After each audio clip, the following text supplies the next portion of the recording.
प्यारे दोस्तों, ये कहानी है बहुत पुराने जंगल की।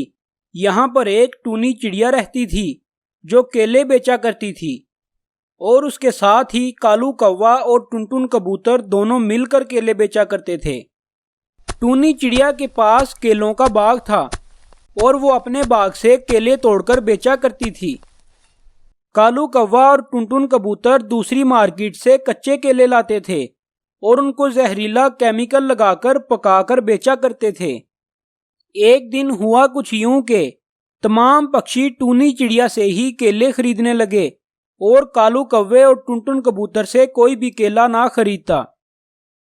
अरे कालू मियाँ, देख रहे हो टूनी चिड़िया की दुकान के बाहर कितनी भीड़ है और जबकि हमारी दुकान के सामने कोई ग्राहक नहीं।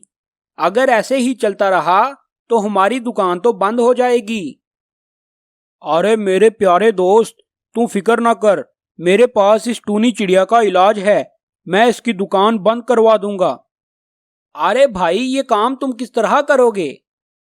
हम लोग रात को टूनी चिड़िया के बाग में जहरीली दवाई फेंक देंगे जिससे उसके केले जहरीले हो जाएंगे और तमाम पक्षी उसके केले खाकर बीमार हो जाएंगे। इस तरह टूनी चिड़िया की दुकान बंद हो जाएगी।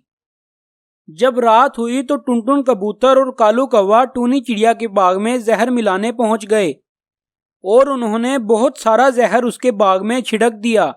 अगले दिन तमाम पक्षी टूनी चिड़िया से केले खरीदने आए और सब लोग उसके केलों की तारीफ करने लगे।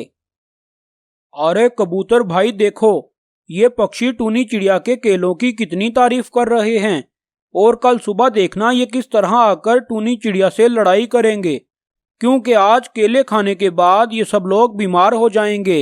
हा हा हा हा हा। उसी दिन जिन पक्षियों ने टूनी चिड़िया से केले लेकर खाए थे वो तमाम पक्षी बीमार हो गए और अगले दिन वो टूनी चिड़िया से लड़ाई करने के लिए पहुंच गए और सब लोग टूनी चिड़िया के ऊपर पत्थर बरसाने लगे।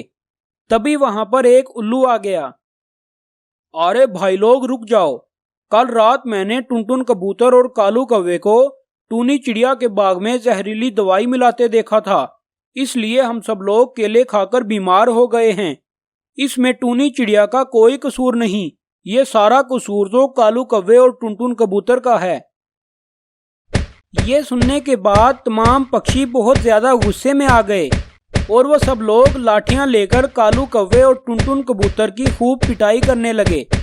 उस दिन के बाद से उन दोनों की दुकान बंद हो गई और तमाम पक्षी दोबारा टूनी चिड़िया से केले खरीदने लगे। तो प्यारे दोस्तों, इस कहानी से हमें ये सबक मिलता है कि दूसरों के लिए कुआं खोदने वाला खुद उसी कुएं में गिर जाता है।